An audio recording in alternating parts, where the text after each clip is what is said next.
Buenas tardes a todos y a todas. Segundo capítulo de Expectativas. Este programa, canal streaming que tengo el agrado de poder compartir con Julio Devido. Julio, ¿cómo estás? ¿Cómo va? ¿Todo bien? Una semana interesante con mucha cantidad de noticias e información para que podamos analizar. Ya te propongo que analicemos las elecciones de la Ciudad Autónoma de Buenos Aires. Fue el hecho político más importante de la semana y salvo ahora estas medidas económicas tendientes a de alguna manera relajar los controles de ARCA o de lo que era la FIP, y me parece que en estos tiempos que vienen también va a ser un poco protagonista Sturzenegger, ¿no? Con su desregulación acelerada, producto que ya quedan pocos tiempos para las facultades extraordinarias que le dieron al presidente en el Congreso. De todas maneras no veo grandes dificultades en el Congreso, disculpame que me vaya un poquito de tema, pero para un poco agotarlo ahora, porque no da para mucho más. No, igual quería ir ahí, ¿eh? Después vamos a retomar un poquito el tema económico y el tema que me parece que un poco se entrelaza, ¿no? Las medidas de esta cuestión relacionada con el relajamiento de medidas de control en cuanto a temas del orden del lavado de dinero y demás, todavía no están publicadas, o sea, no están publicadas en el boletín oficial. Hay un anuncio de enviar leyes a los efectos de blindar los posibles cambios políticos que a futuro se produzcan, que fueron expresados ayer muy casi bestialmente. Estamos hablando, para aclarar un poco a la gente, estamos hablando de estas medidas que el gobierno salió a decir que era saquemos los dólares del colchón. Digamos, el vértigo de los hechos hace ver como que ¿cómo decirte? Que las elecciones parecían que pasaron hace 15 días, por lo menos. Claro, ¿verdad? El gobierno genera, con ese vértigo, va ocultando las consecuencias de muchas de las medidas que toman. Con esto ni que hablar del escenario del legislativo, ¿no? De la falta de quórum. Faltaron 5 para el quórum. Para el aumento jubilatorio. Y eso muestra una enorme debilidad, sobre todo del peronismo, claramente representado hoy por Unión por la Patria en la etiqueta con que se presenta. Bueno, pero esto es bueno porque tiene que ver con las elecciones de la Ciudad de Buenos Aires también. Sí. Parece que no, pero todo tiene que ver con todo un poquito, ¿no? Elecciones de la Ciudad de Buenos Aires. Primero La Libertad Avanza, el mileísmo, Milei con su candidato Adorni. Segundo, Unión por la Paz, ahora es Buenos Aires, creo que se llamaba Unión por la Paz. Sí, Unión por la Patria tiene poco porque, a ver, ¿cuál es la estructura política del frente ahora es Buenos Aires, o ahora Buenos Aires, o es ahora Buenos Aires? Que van cambiando los... Sí, de tango moderno parece. Sí, ¿no? Sí. Digamos, por un lado el fracaso de la propuesta de Santoro de darle localización o territorialidad a su discurso. Municipalizarlo, digamos. Municipalizarlo que también fue lo que intentó hacer el jefe de gobierno, Jorge Macri, cuando desdobla, que también es lo que aparentemente, que es lo que está planteando el gobernador de Buenos Aires al desdoblar. Y no digo que esté mal, en tanto y en cuanto como vos bajés el programa político que expreses.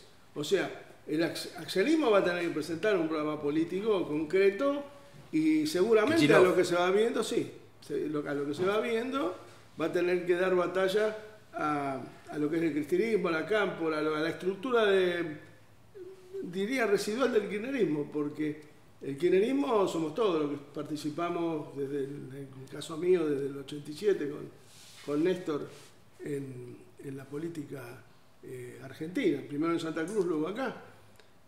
Pero lo que llega a esta compulsa con Axel, que en realidad también es un apéndice de ese kirchnerismo actual, de este neokirchnerismo, kirchnerismo residual, como lo quieras llamar, o el cristianismo, para ser más preciso, de estos tiempos. No sé si, yo no veo en los discursos previos fundamentaciones o programas políticos que lleguen a atraer a la base del electorado propio para que vaya a votar, que fue uno de los temas más importantes que surgen de la elección del domingo pasado. La poca concurrencia exactamente a votar. Bien, no solamente eso, sino la poca concurrencia de lo que debería ser el campo nacional y popular. De la propia base electoral. Claro, la poca concurrencia se dio en Villa Riachuelo, lo que es el autódromo, esa punta ahí, que es la punta medio de Lugano y Soldati, ganó la Libertad Avanza. Bien. Sí, con participación del 41%, muy baja. No, bajísimo. Están, porque creo que el nivel de asistencia fue del 53%. Pero en los sectores... Pero cuando vos tomás los barrios del sur, Violeta, los del norte, el nivel de asistencia fue muy superior. Y los del sur muy bajos. O sea, no es que en general la gente no fue a votar. Hubo sectores de la sociedad que ven lo que estábamos hablando fuera de cámara y algunas cosas que estuvimos viendo antes de preparando, digamos, el programa. Hay sectores de la sociedad que no encuentran expresión en aquellos que dicen representar al peronismo, parte del peronismo, no encuentran una expresión que los represente o por lo menos que perciba cuáles son las problemáticas que tienen y mucho menos generar programas que tiendan a resolver esas problemáticas. No sé si es claro el planteo. Sí, decidieron no ir a votar. Decidieron no ir a votar, decisión, pero no todo el electorado. No, los sectores populares. Y por otro lado, Milei, que había sacado 13% en el mes de, bueno, en el 2023, sacó el 30%, con niveles de participación similares en su base electoral. ¿Sí? ¿Es claro eso? Sí, sí, duplicó su base electoral, digamos. Sí, no, la cantidad de votos duplicó. Mientras que Santoro, en cantidad de votos, fue la cantidad menor que logró Santoro en casi todas sus participaciones electorales destacadas. Hubo otro cuando recién empezó, no estamos hablando, pero las 2 o 3 veces que... Dentro del espacio. Un poco el fenómeno de Filmus. Filmus sacó... El máximo que logró llegar Filmus fue 27%. En el que fue el 2011. No sé si llegó al 30, 31 en ese, bueno, no tiene tanta relevancia. No, Cristina llegó. Pero con otro nivel, pero con el 75%, 80% de asistencia. No te ves que la ciudad de Buenos Aires es chica, cualquiera puede ir a votar. No hubo transporte gratis, cosa que no sucedió nunca y nadie lo reclamó. Porque me parece que Jorge Macri o el macrismo apostaba a baja concurrencia y pensaba que con eso le sacaba una distancia a la intensidad de los seguidores de Milei, digamos. Ahora, yo y lo charlamos el viernes pasado, fuera del programa, en ningún momento me comí de que los pelatos podían sacar más de 20 puntos. Yo creo que no hubo una puja. A ver, el video trucho que hicieron de Macri diciendo que se bajaban los penales y demás, cuando vos ves todo lo que hizo Macri en la campaña junto a esta señora, digamos, eran todas, le jugó en contra todo el tiempo, como hizo con la renta la vez anterior. O sea, lo que... Pareciera que jugaba en contra de sí mismo. Pues no, que fue coherente con el video trucho que le sacaron. Más, de hecho, a los 2 días del domingo, el martes, miércoles, ayer, le mandó una carta de felicitación a Milei cuando parecía que estaba todo terminado. El proyecto es el mismo. Se disputa, se disputa la iniciativa política. A ver, con la salvedad que Milei evidentemente ha mostrado una vocación de ejecución de llevar adelante el programa neoliberal, que para mí va a terminar muy mal, pero es mi visión y mis convicciones contra las de ellos, que las tienen, claramente. De hecho, muchas de las frases sueltas que él tira, cuando pega sobre determinados aspectos, yo siempre digo que la extrema derecha en el mundo, creo que esta es una muestra más con un matiz, no es lo mismo Vox que Milei, no es lo mismo Meloni que Milei, son todos amigos, pero expresan cuestiones distintas.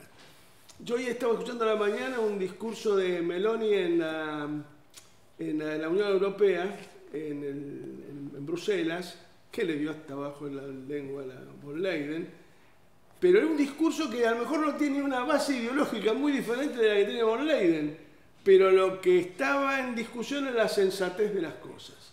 O sea, no hay un discurso por lo ideológico, por la convicción, sino que hay tantas insensateces que las propias insensateces que a veces dice Milei son sensatas en relación a situaciones paradojales que él mismo describe y que son ciertas. Bien. En realidad se disputaron el antiperonismo. Vamos. ¿Quién lidera? El PRO y la Libertad. El antiperonismo, que fue lo que se expresó claramente en el 2023, en la elección presidencial, en el balotaje. Ahí se expresó claramente, ahí fueron todos a votar, ahí no hizo falta que Patricia Burri le dijera votenlo, creo que inclusive el acuerdo que hubo. La gente iba por no vamos a pensar que esto es producto del acuerdo de no sé dónde, de ahí de la Quinta de Macri, donde se juntaron. De los Abrojos. No fue producto de ese acuerdo. Realmente supieron enviar un mensaje claro, concreto y políticamente muy fuerte de su vocación antiperonista, y bueno, eso logró concitar el voto de muchos, de la gran mayoría de los radicales, claramente, no tengo duda de eso, de lo que era el PRO, que eran parte de la coalición cívica, lo que era Juntos por el Cambio, digamos que es el nombre que le daban ellos, y bueno, y ganó Milei. La pulseada de Milei hoy es el líder nacional, pese a mí que no me vengan con los números, que la gente que fue a votar, que no fue a votar, el sector, la base electoral de él fue y logró un triunfo épico, doble. Primero logró, no que le fueron a votar en contra, logró que la gente se quede en la casa, sin que nadie reclamara ni siquiera un detalle tan explícito como la falta de gratuidad en el transporte público para ir a votar. Bien. Aunque sea como un elemento político. Y por otro lado, también ver de que Perdón, ahí te hago una aseveración con respecto a lo que decís, ¿no? Para fortalecer un poco lo que estás diciendo, que Milei logra que la gente entienda que la política no le resuelve nada. Entonces, ¿para qué ir a votar? ¿Para qué ir a ejercer el derecho al voto? Si justamente... son el mismo naipe, pero yo te voy a dar una cara y vos me dices la otra, no importa cuál era. Si una era la figura o la otra o el revés. Yo creo que la gente tenía más que claro que del otro lado, de los que teóricamente debieran representarnos, no había ni la convicción, ni el conocimiento de lo que se debía hacer y plantear para convocarlos a ir a votar. Fíjate, nosotros, y es muy sencillo. Mira, nosotros en el 73, cuando fuimos a votar, ¿a qué fuimos a galvanizar? Los que votaron a Cámpora primero, que sacó el 49,9%, y Perón, que sacó el 56-57% de los votos en ese momento, el lucha y vuelve, ¿no? Y galvanizamos una gran opinión, una gran masa, los Salén de sueldo, digamos, parte del socialismo, un montón, bueno, el Colorado Ramos, un montón de dirigentes de la puta madre, no vamos a comparar con lo que hay hoy, dando vuelta. Y logramos organizar un frente, el Frente Justicialista de Liberación, con el lucha y vuelve, porque en realidad, a ver, el sector del foquismo planteó, digamos, atentados, por el atentado contra Aramburu y demás, planteó una visión que de alguna manera no todos compartían, pero de alguna manera era parte de ese frente, o sea, tenías allí. Y por otro lado tenías sectores, la democracia cristiana, el doctor Sueldo, o el doctor Allende, o el conservador popular, Solano Lima. Bueno, tipos muy radicales como Sandler, era o Allende, el cordobés, que era presidente del Senado. Bueno, no hubo una convocatoria, no hubo un programa, no es un problema de difusión, no es un problema de lo que estábamos viendo hoy con vos, no es un problema de que falló la comunicación de Santoro. Lo que falló es que Santoro no hizo ninguna propuesta a la altura de las circunstancias de lo que el país, no Santoro en particular, sino el grupo, y ahora vamos a ir a analizar un poco el voto de Santoro y quién ganó y quién perdió con el 27%. Creo que evidentemente no se discutió la política nacional. Y es más, él es diputado de Unión por la Patria hasta diciembre. ¿Diputado nacional? Nacional. Cada vez que le hablaban de Unión por la Patria, de Cristina, del kirchnerismo, lo demás, era decir, no, yo estoy sano, ellos están leprosos. No expresaba. Yo soy Santoro. Sí, Santoro es Santoro. Y no lo estoy anatematizando por eso, porque también las propias contradicciones internas son muy graves. O sea, me parece casi menor el diferenciarse de Santoro, estar paspado de Santoro con el kirchnerismo, me parece menor en relación a lo que se está discutiendo y se va a discutir en la provincia de Buenos Aires ahora. Bien. Yo creo que es necesario. Lo decíamos la otra vez. Lo que pasó con Santoro. Aunque se rompa, es necesario. Lo que pasó con Santoro no es un problema de Santoro. Ahora bien, ¿no? ¿Quién ganó con el 27% de Santoro? El PJ Capital, claramente, liderado por Santa María y Olmo. Tampoco lo veo una cuestión crítica. Tuvieron digamos, en un espacio donde las soluciones de fondo a través de programas de acción política determinados y con una conducción política que nos marque una dirección y demás, trataron de salvar el espacio al que yo nunca pertenecí. Es más, tengo hasta buena relación personal con Santa María, que para mí es un buen compañero, con el que no siempre coincido, o muchas veces no coincido con algunas cuestiones o elecciones o opciones que él toma.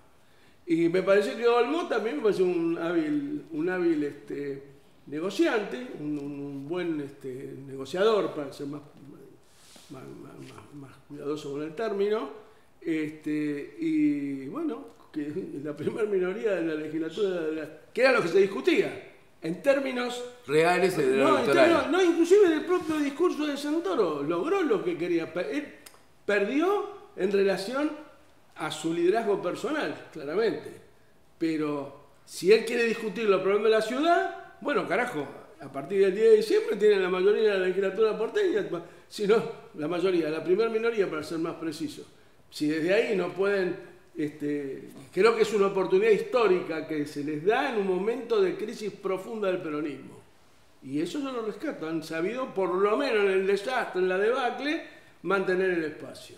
Y después Milei también, pero esto que lo elogien otros. Yo lo que sí planteaba, por eso planteaba del 13% al 30% en 2 años, y con todas las medidas, con lo que cuesta el transporte, los servicios, la devaluación de diciembre del 2023.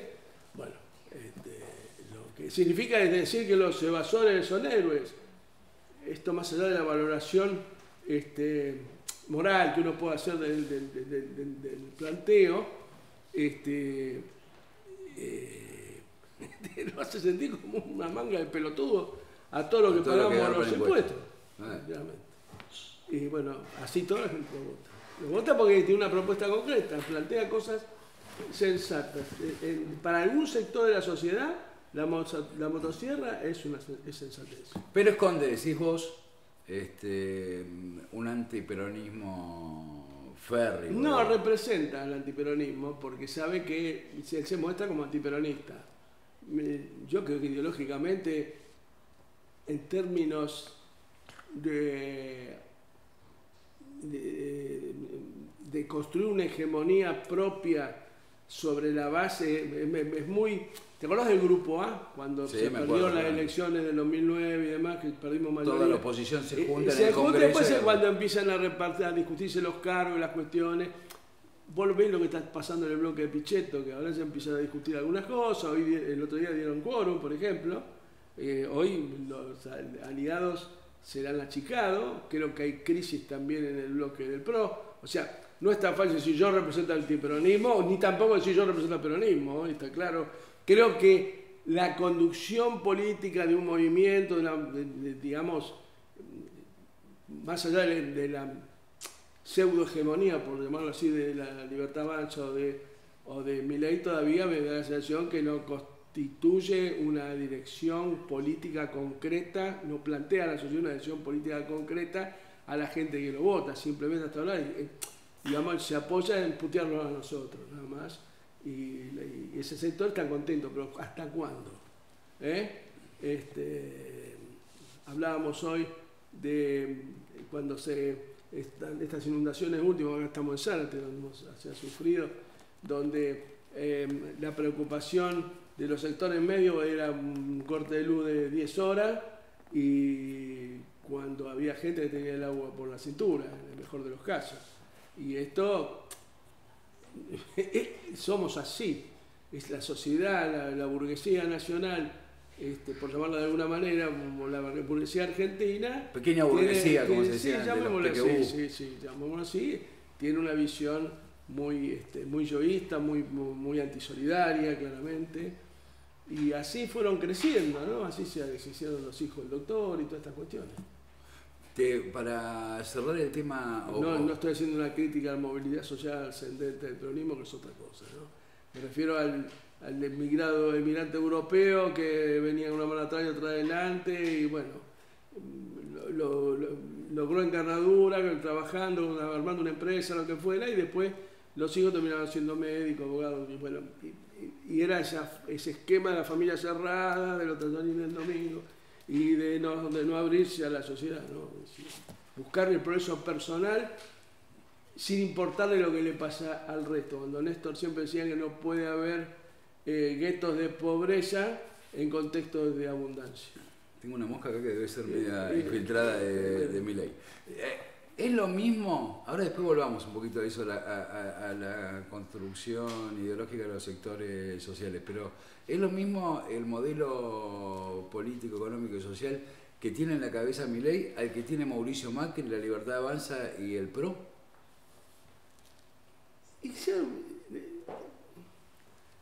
¿Cuál es ese modelo? ¿Qué es lo que pretenden ellos? Te pregunto a vos, ¿cómo lo caracterizan? No, para mí son iguales. Para mí es un modelo neoliberal de un país agroexportador. Sí, pero no llega con un modelo, es otra cosa. No llega a constituir un modelo. Vos decís que no llegan ni a constituir un modelo. Porque, a ver, analizándolo como un observador, ¿cuál es el de cuando por eso dijo esto termina mal? Porque ¿a dónde lleva eso? A empobrecer enormes sectores de la sociedad. Estos mismos que votan por odio al peronismo son los que van a ser tal vez en cuanto más castigados. No hay la construcción de un colectivo. Vos fíjate que a ellos lo que les cuesta, están en voto, pero viste lo que les cuesta hacer actos de masa. Muchísimo. Tuvo algunos en algún momento de la decadencia ya definitiva y final del gobierno de Alberto, eso que se juntaban en la calle cuando decían soy el león y esas cosas, y la motosierra, no, la gente estaba alimentado por la fiesta de Olivo y tantas otras pelotudeces. Pero me refiero, no veo que haya una... ¿Sabes por qué te hago esta pregunta?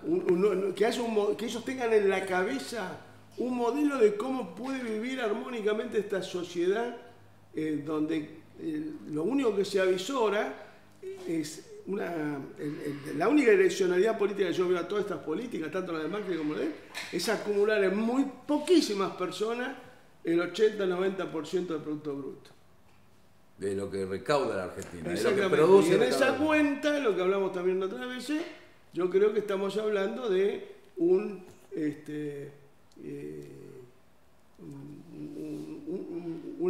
Argentina de 20 millones de habitantes. Pues fíjate que hay un fenómeno migratorio enorme. ¿Vos sabés que, y no solamente de científicos, como se quiere ver hay veces, enorme.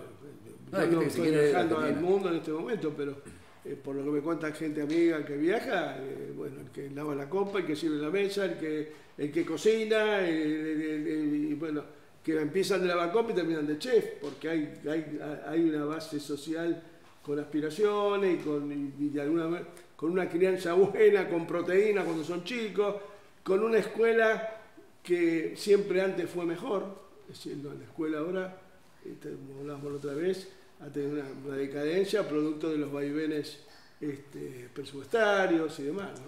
¿Sabés por qué? A ver, me refiero específicamente a esto, si son modelos diferentes, porque hay muchos comunicadores, o varios comunicadores de lo que podemos llamar el campo nacional y popular, para, ¿no?, que se entienda, más a los compañeros que a veces nos escriben en el chat del canal diciendo, bueno, ¿qué es eso del campo nacional y popular? Bueno, ese espacio amplio que se ha construido, que te dicen, no, bueno, Macri es la derecha democrática y Milei viene a irrumpir con una derecha más ultraderecha o más violenta. Para mí son exactamente lo mismo. Yo no creo que Macri sea una derecha democrática, centralmente.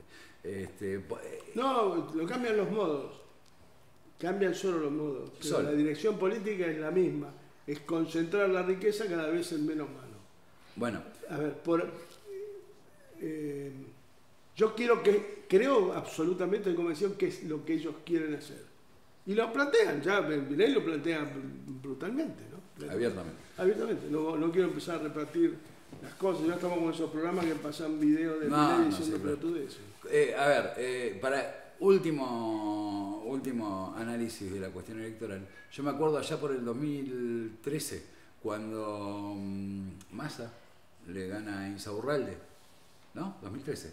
Le gana a Insaurralde en la provincia de Buenos Aires. El peronismo empieza a hablar mucho de tenemos que cambiar las formas de comunicación. Y todo eso como que se fue desarrollando durante años hasta... Capota cuando en el 2015 Massa saca 15 puntos, 12 puntos. O sea, cuando los proyectos no son sólidos, tienen momentos. Por eso el PJ de Capital va a tener que pensar muy seriamente si tiene una oportunidad. ¿Viste? Yo no creo eso de que el tren no pasa una vez, no pasa más, pero tiene una oportunidad que vendría bien. Inmejorable. Bien, sí, que se adapta más el dicho a la oportunidad que la oportunidad al dicho. Tienen el tren pasando por, creo que, no sé si por última vez, pero estamos en una situación límite, claramente. Yo lo digo con pena, pero digo aprecio a los compañeros. Y prácticamente no deseo que les vaya mal, pero creo que hay que ver también cuál es el cuadro, lo que decía Perón, lo que hablaba otra vez, cuál es la situación real de esos barrios que debieran ser indubitablemente nuestros, y esta vuelta ni siquiera nos votaron en contra, sino que nos fueron a votar. Esto es gravísimo. Bien, y nosotros nos quedamos mucho con... Vuelvo a decir, vuelvo a resaltar el tema de la comunicación. Cada fatalidad electoral que hemos tenido, nos centramos mucho en analizar en qué fallamos en la comunicación, y me parece a mí que capaz que no nos ponemos a pensar qué pasa con la construcción política, ¿no? A mí me parece que la comunicación es una herramienta y la política es la estrategia. En particular, creo que vos nunca perdés una elección por la comunicación. Pueden irte tan bien si las consignas son claras, si el programa que está atrás de esa consigna, pues yo te decía lucha y vuelve, pero había una plataforma electoral fantástica, que no te olvides que Perón lo primero que hace en el 72, cuando regresa por primera vez al país, se desvivió para tener el encuentro famoso con Balbín y después armar en la confitería, y no fue un encuentro que se hizo en una confitería, fíjate vos en ese momento lo precario que era, una confitería ahí en Olivo, Vicente López, en donde se conforma el Frente Cívico de Liberación Nacional. Eso fue la puñalada final, tuvo más efecto de que el armado de ese frente que todas las acciones militares que son las organizaciones especiales, sea de un lado o del otro. Y de ahí se avanza, después Perón se vuelve a España y la etapa que va entre el programa del Frente Cívico de Liberación Nacional y la campaña del Frente Justicialista de Liberación, hay baches ahí, el radicalismo, la defección del radicalismo, que no quiere conformar un frente con las otras fuerzas populares, pero los demás se quedaron. Y eso, bueno, fue un problema que alguna vez lo analizaremos en algún programa, ¿no? Pero eso es parte de la historia. Que la historia en realidad no es el pasado, no, la historia es dinámica, el pasado son fotos. Y como decíamos la vez pasada, no siempre, no todo tiempo el pasado fue mejor. De todas maneras, creo que hay situaciones del pasado, la dinámica histórica del pasado, que explican este presente, claramente. No podemos desvincular el presente de hoy de la derrota del 2013, de la derrota del 2015, de la derrota del 2017, de la derrota política que fue el gobierno de Alberto, más allá que fue una victoria electoral, de la derrota del 2021 y del 2023. Se perdió siempre. Hace 8 o 9 elecciones que no ganamos. Bien, entonces ahora vamos a cruzar un poquito. O sea que no hay un discurso, no hay un programa que se difunda. Si no, le vamos a echar la culpa a Rubí, al catalán, que le echaron la culpa creo que la asesoró a los macristas. A los macristas. Sí, pero también asesoró a Cristina, Massa. No, también eso. No tengo nada ni contra Rubí ni contra los catalanes, pero deberían buscar otro asesor. No, que cambien de camiseta tan rápido los consultores es medio, ¿no? Un poquito extraño. Bueno. Y la gente, como en el 2015, lo eligió a Scioli y a Macri porque para la gente la caracterización que hacía de Scioli era la misma que hacía de Macri. Además que Macri era mejor porque él se mostraba antiperonista, el otro era una especie de subterfugio. Lo que pasa era con Santoro. Si el que ganó la elección, en definitiva, fue el que más poder conquistó en la legislatura, es el PJ Capital, que están todos ahí. Luego, el que gana la elección a nivel nacional, el sentido, el efecto, el golpe de efecto nacional, es claramente Milei, que duplicó su caudal en un marco de abstinencia. Y resolvió la interna. Electoral. Y resolvió la interna del marco de la derecha, y la resolvió con la elección de la capital. Exactamente. Ahora, claramente, la jefatura de ese espacio la tiene Milei, no hay ninguna duda. Ahora, si alguno tenía alguna duda, yo me acuerdo, qué sé yo, Guillermo Moreno decía antes de la elección de capital, probablemente, no, todos lo dan por muerto a Macri, pero Macri puede resurgir de no sé qué. Yo no creo que no pueda resurgir. Lo que pasa es que la política no es cuestión de resurgimientos y retiros, despidos y llegadas. La política es otra cosa. Es mucho más complejo que eso. No creo que ni Macri esté terminado, ni mucho menos. Creo que no está pasando un buen momento. No, pero claramente hoy ¿quién va a la derecha, crucemos la General Paz? ¿Quién va a marcar, quién va a armar en la provincia de Buenos Aires? Darle la felicitación después de haberle metido ese video. Sé que no dio lo que hay, porque cuando llega el momento uno duda. Le mandó después de tamaña situación escandalosa, digamos, en contra de tu persona, que vos le mandés felicitaciones, es como raro, ¿viste? Pero bueno, para arreglar el que pierde tiene que, ¿no? Rendirse ante el ganador, si no. Bueno, tal vez él tiene que. Yo no soy quien para darle consejo a Macri, ni creo que le importen demasiado los míos, pero me parece que él tiene que rearmar su fuerza, claramente. Lo que pasa es que es una fuerza muy heterogénea, con intereses contrapuestos muchas veces. Entre ellos. Fíjate, Carrió le votó todas las cosas, y a este gobierno también. En este caso no ella, sino los acólitos de Ferrero, todo eso. Pero siempre son Berrígez dice de la coalición cívica libertadora. El emblema más claro, más potente del antiperonismo es Carrió. Cruzamos la General Paz y analizamos un poquito lo que está pasando en la provincia de Buenos Aires, también en las dos vertientes, como si fuera un espejo de la capital federal. Esto que recién hablábamos, ¿qué va a pasar con Milei por un lado, Macri por el otro? Acá Macri jugando, porque él tenía esa intención, había dicho que quería ser candidato a diputado nacional. Y por otro lado, el peronismo y toda la discusión que hay, por un lado, la Cámpora Cristina y por el otro, el gobernador. Axel y Ferraresi, y Seco, y bueno, Musi, y bueno. Sí, una estructura importante. Tiene una gran base electoral. Creo que, no sé, me da la sensación que candidatura de Cristina en la tercera es importante, porque ella va a cualificar realmente su posición relativa entre los movimientos. Me parece interesante lo que está pasando. Y ahora sí te hablo como peronista, en el sentido de las discusiones que se puedan plantear. No le tengo miedo a ninguna ruptura, ni a ninguna quebradura, como te dije la otra vez. ¿Pero qué significa? Porque sabes que muchos no se crean. ¿Qué significa eso de que si se tiene que romper, que se rompa? Sí, bueno, refiero que vayan en lista separada ahora.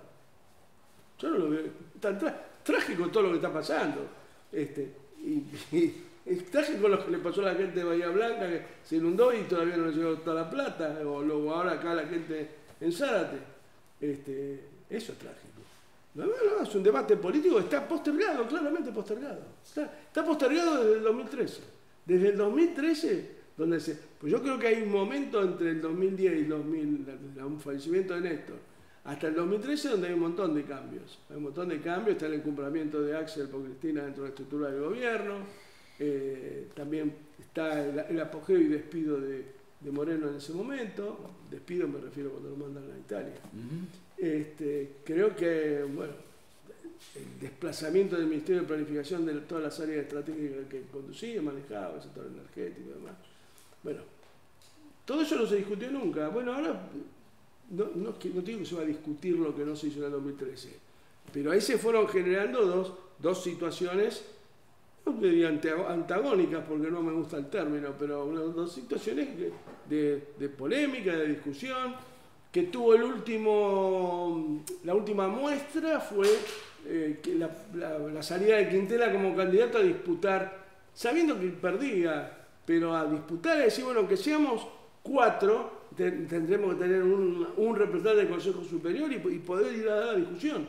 Lo que anhela no es ir ni contra Cristina ni a favor de Axel. Lo que anhela es que vuelva la discusión política y que seamos capaces, como Perón en el 72, de generar un Frente Cívico de Liberación Nacional, no un frente antifascista ni un Frente Cívico de Liberación. Hay un problema de necesidad de llevar adelante un proyecto liberador. Y cuando hablo de liberación no te hablo del Frente de Liberación Nacional vietnamita, ni siquiera del que hizo Perón, pero amerita una conjugación de fuerzas nacionales, fundamentalmente nacionales, con protagonismo y conducción del peronismo y fundamentalmente también con el sector, con el progresismo. Pero no entrar... Todos exactamente, tenemos que entrar a debatir los verdaderos problemas. ¿Qué hacemos con lo que se inundaron acá, con lo que se inundaron allá? Con las situaciones que van a dejar la inundación en materia vial, en materia de infraestructura, al no hay planificación. Al no haber planificación, no hay coordinación entre los municipios. Ahí te digo, hagamos un paréntesis y entremos un poco a lo que fue el temporal, que ambos lo vimos de cerca. Hay varias cosas. Uno, obra pública. Esto está un poco relacionado con la obra pública, pero se podrá haber contenido mejor. Y segundo, el cambio climático. Si hay que tener en cuenta el cambio climático para ejecutar esa obra pública que no se hace, digamos. Mira, hoy Meloni en ese curso decía que mientras von der Leyen, que es la presidenta de la Unión Europea, la delegada más importante, mientras ella se ocupa de la neutralidad climática, es decir, no quemar leña para calefaccionarse o para no tener carbón, estas cuestiones, y dice, los campesinos rumanos se cagan de frío, bueno, mientras los tipos no le pagan la producción de cebolla y de tomate por el puerto de Constanza, que es el puerto de Mar Negro de Rumania, salen misiles Patriot para Ucrania.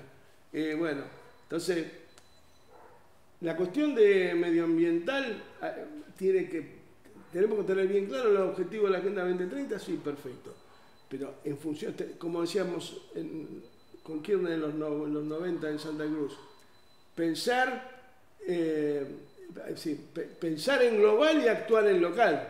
O sea, de qué manera el globalismo de la ecología nos tiene cuáles son los límites que permite y tolera el hombre como centro digamos, de la creación para los que somos creyentes, Y para los que no somos creyentes, yo también creo que es el protagonista de la historia del mundo y de la actividad del mundo es el hombre, el ser humano. Entonces, es decir, no podemos tener gente que vive a la vera de arroyo que están 100% hiper, super contaminada y compararlo con un problema que puede tener la ballena en cualquier lugar del mundo. Son chicos, son niños, son ancianos contra animales, contra ballenas. Es decir, con lo cual no digo que hay que hay que hacer todo lo posible pero siempre hay que tener un cuadro planificador entre todos. No digo que hay que hacer lo que hice debido. El Frente Nacional Popular tiene que tener una mesa de planificación, porque además es nuestra obligación, porque en este momento el Estado no lo está haciendo. Entonces no podemos estar pelotudeando. A ver, querías, como por ejemplo, si vos tuvieras la posibilidad, ¿cómo sería ese armado? Y yo tuve la posibilidad y lo hice. A ver. En el Ministerio de Planificación. Tiene que pero ahora fuera del poder, digo, no, ¿cómo harías ahora? Bueno, hay que sentar, primeramente hay que sentarse en el Consejo Superior del Partido, tener delegados, tener representantes que nos representen, que vocalicen y verbalicen y reivindiquen lo que se hizo durante la década ganada, claramente, y lo que se hizo durante el gobierno del general Perón y durante parte de la Revolución del 43, el Consejo Nacional de Posguerra, el plan quinquenal, primer plan quinquenal, segundo plan quinquenal. Los chinos van por el 15º plan quinquenal y cuando hicieron el primero, el objetivo del primero es que cada uno tuviera una escudilla de arroz para comer por día. Y ahora son cabeza tecnológica en el mundo en materia de comunicaciones y una serie de avances científicos, tecnológicos, de la ingeniería que nos abruman todos los días, nos sorprenden, algunos los abruman, a mí me sorprende. Yo no le tengo miedo a los chinos. Sí, ahora hay un segmento donde vos le contestás a... Yo no tengo miedo a nadie, por empezar. Si vos estás sentado en un país soberano que planifique, que define y ve su futuro, no tenés que tener miedo ni a los americanos, ni a los rusos, ni a los chinos. Lo que tenés que tener un sistema, como decía Perón, la verdadera política es la política exterior. Tener una política exterior abierta, amplia, multilateral. ¿Se puede? Donde vos tenés, ¿Hoy se puede? ¿Como está planteado el mundo? Sí, eso se puede si vos tenés la conducción política, la iniciativa política. Si no es muy difícil. Ahora, vos tenés que saber si vas a llegar a... Todo el mundo creía que Néstor no planificaba, que era todo improvisado, todo mentira. Siempre tuvo planificación desde el 91, que yo empecé a trabajar con él ya en la función, hasta que se murió, viví planificando, siempre, coordinando grupos, con Alicia Kirchner en materia social, y hicimos 5 o 10 planes de gobierno para distintas, que después se cumplían, pero no se cumplían en exceso siempre, porque ahí estaba Kirchner que hacía el control de gestión. Control y seguimiento de la gestión. Mi ministerio tenía un área de control y seguimiento de la gestión, permanente, no era todos los días. ¿Cómo se reconstruye hoy, antes de empezar el programa, hablábamos un poquito de lo que fue la campaña del 2002, ¿no? Que después lo lleva a Néstor como presidente.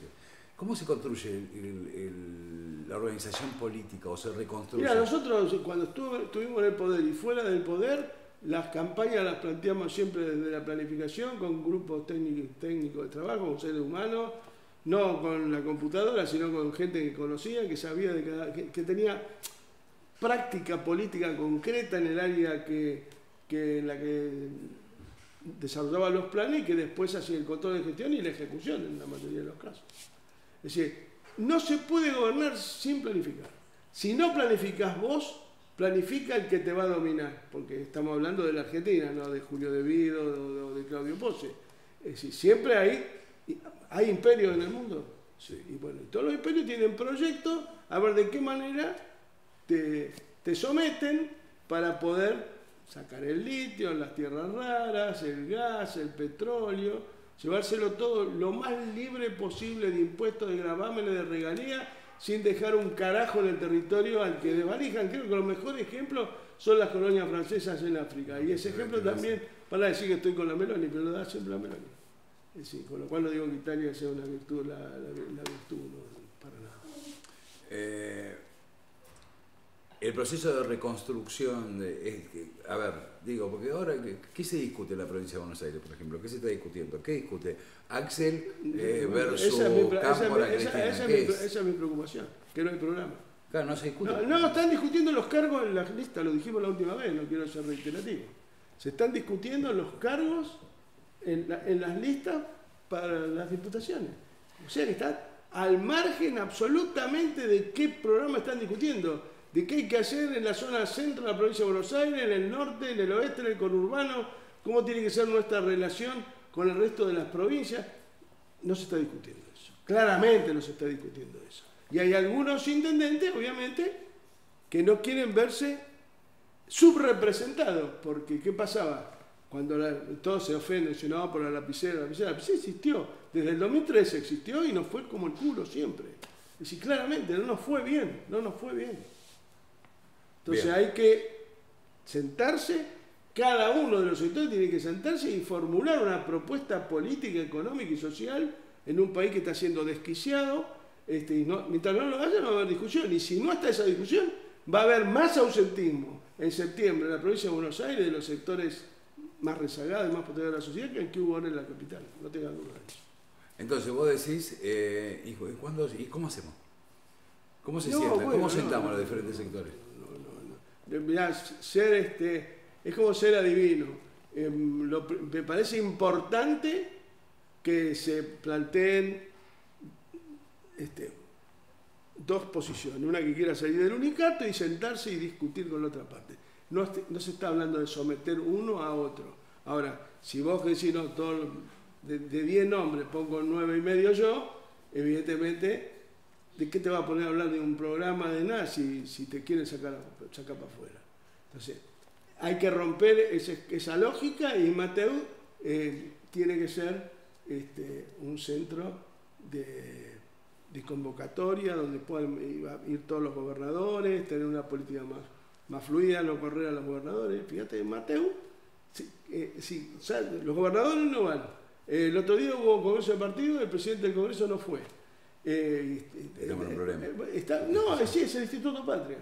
En términos relativos, digamos. Fíjate vos, el domingo 25 de mayo, ¿dónde hace la presidenta del partido el acto? En el Instituto Patria. Pues ahí. Y bueno, es un encuentro cultural, ponerle lo que quiera. Pero creo que no es en el mismo instituto, pero lo organiza el Instituto Patria, no el partido. Bien. O sea, estamos en un problema.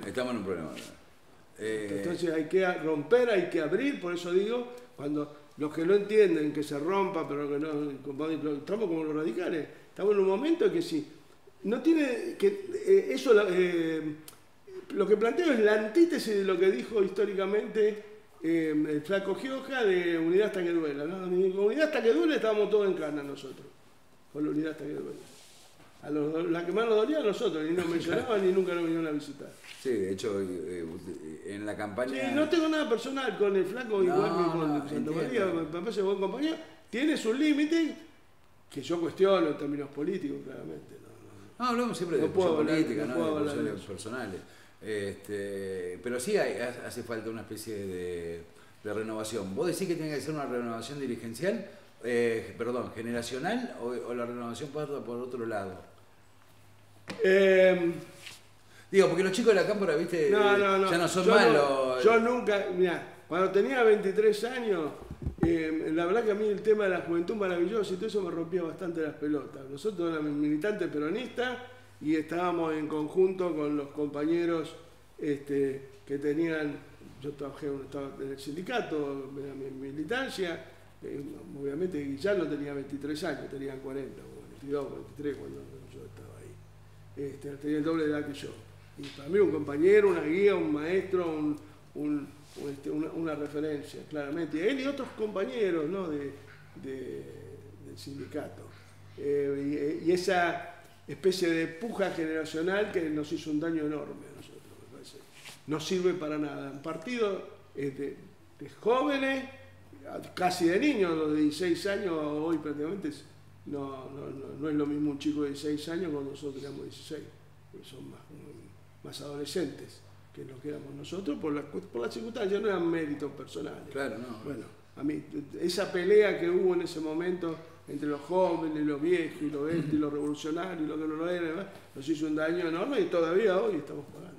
Sí, bueno, tenemos que ir terminando, ya se va acabando el programa, pero antes nos gustaría terminar con un segmento que vamos a llamar Julio y el Pueblo, que son un poco responder de las inquietudes que tuvieron desde el primer programa la gente que nos vio.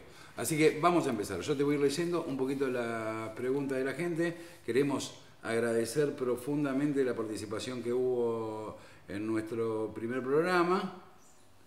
Bueno, un montón de halagos, ¿no? Vamos a leer algunos halagos. Eso es lo que menos importa. Sí, bueno, pero algunos... Bueno, Ana acá es la que quiere leer los halagos porque dice que te hace bien al corazón. El billete de 100.000 con la imagen de Julio, un prócer vivo, dice Martín Alonso. No, yo le digo a todos ellos, muchos compañeros en agradecimiento, cuando nos fuimos del ministerio, no nos estábamos yendo del 2015, le pusieron nombres de calles nuestras y de Néstor y de Cristina, y después lo que vinieron sirvieron para sacarlo, para arrancarlo. No, ese tipo de homenajes solo ensoberbece más a la antipatria, como le llamo yo, a todo el gorilismo vernáculo. No sirven, no sirven. No. Ojalá nunca haya billete de 100.000, que el peso no se devalore tanto. No, bueno, sí.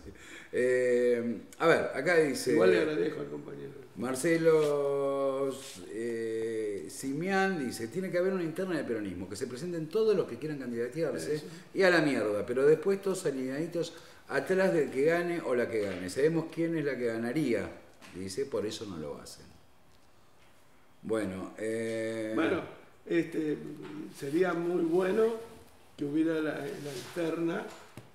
Yo lo vengo diciendo, vos me conocés hace años y te lo vengo diciendo desde el día que veniste a visitar a Marcos Paz, que es necesario una discusión interna que genere un proceso de definición y que el que conduzca, el que salga electo, tenga, como dice Perón en Conducción Política, el sagrado óleo de Samuel necesario como para amalgamar la fuerza, para conducir del primero al último, no a alguno, a los más amigos, a los que le prometen más cosas, la hagan más. Entonces eso sería victorioso para el peronismo.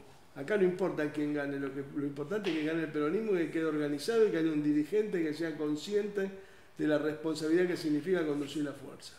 Bueno, y después tenemos alguna pregunta más, pero se nos acabó el tiempo, así que la dejamos para la semana que viene. Lo que sí le queremos contar a la gente que vamos a estar toda la semana con Julio, pero hemos subido, por ejemplo, hablando de Marco Paca, cuando te iba a visitar, que estamos subiendo la serie que hicimos en aquellas épocas cuando... El Rehén. El Rehén, sí. Que ya subimos el primer capítulo, que lo pueden ver en el mismo canal, acá en Expectativas, y que iremos subiendo todas las semanas un capítulo. Nada, fue un hermoso gesto de solidaridad tuya para conmigo.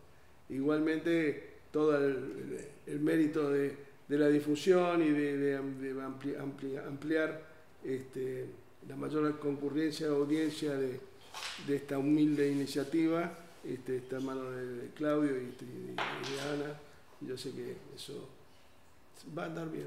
Bueno, lo que tenemos que hacer es suscribirnos, decirle a los compañeros que se suscriban, tocar la campanita y todas estas cosas que tienen que suceder. Julio, nos vemos la semana que viene. Gracias, hijo. Abrazos.